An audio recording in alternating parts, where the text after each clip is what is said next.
Imaginem um menino de apenas 5 anos, acordando sozinho em um palácio gigantesco. Seus pais, o imperador, partiu no meio da noite para a Europa, sem sequer se despedir.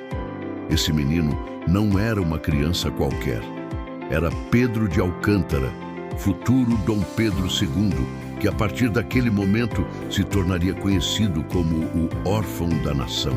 A história que conhecemos é a do imperador de barba branca, sábio e sereno. Mas por trás dessa imagem, existiu uma criança que viveu uma das infâncias mais solitárias e tristes da história do Brasil. Deixado para trás em 1831, o pequeno Pedro se viu prisioneiro de seu próprio destino.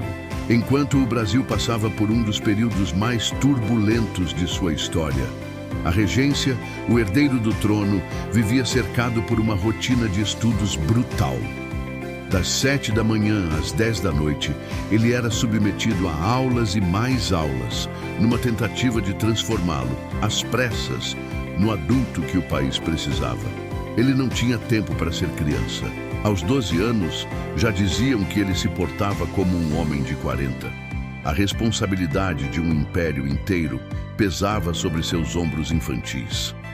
Mas o que mais marcava sua vida não era a pressão política, e sim a profunda carência afetiva.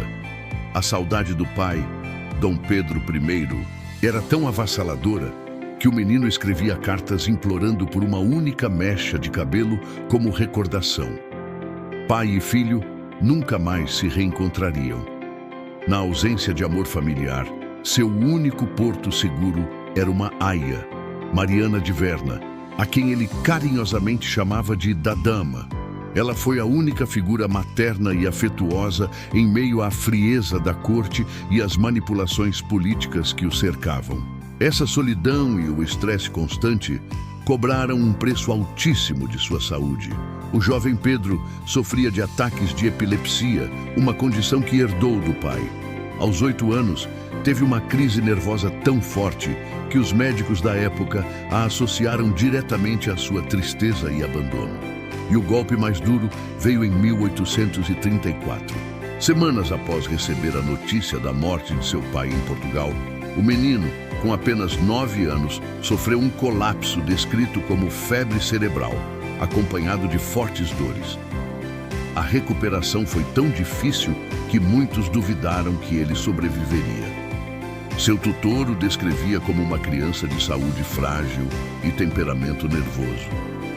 Como uma criança sobrevive a tanto peso? Pedro encontrou seu refúgio. Ele mergulhou de cabeça nos livros. O conhecimento se tornou sua fortaleza, uma fuga da solidão e da dor emocional.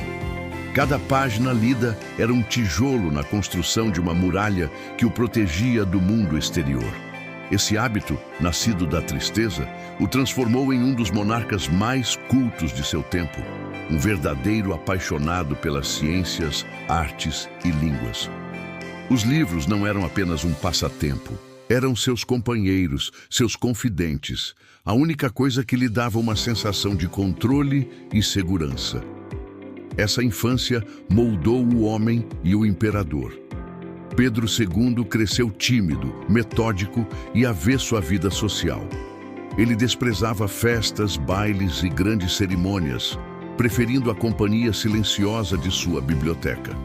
Tornou-se um burocrata exemplar, quase um funcionário público obcecado pelo dever, vendo seu papel como um serviço à nação e não como um privilégio. Por baixo da figura do monarca, sempre existiu aquele menino triste.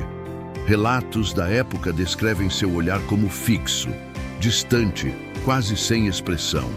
O olhar de alguém que carregava um peso invisível. A história de Dom Pedro II é a história de uma dualidade. De um lado, o mito, o magnânimo, o pilar que sustentou a unidade do Brasil por quase 50 anos. Do outro, o homem Pedro de Alcântara, marcado para sempre pela tragédia do abandono, um órfão que precisou envelhecer rápido demais e que encontrou nos livros a única forma de lidar com a dor de uma infância roubada. Entender essa trajetória é fundamental para compreender não só a personalidade complexa do nosso segundo imperador, mas também a própria história do Brasil, que foi governado por quase meio século por um homem cuja maior busca, talvez, tenha sido preencher o vazio deixado naquela noite de 1831. Se você gostou de conhecer esse lado pouco contado da nossa história, não se esqueça de deixar o seu like, se inscrever no canal e ativar o sininho para não perder os próximos vídeos. A história está cheia de detalhes fascinantes que mudam a forma como vemos o passado. Muito obrigado por assistir e até a próxima.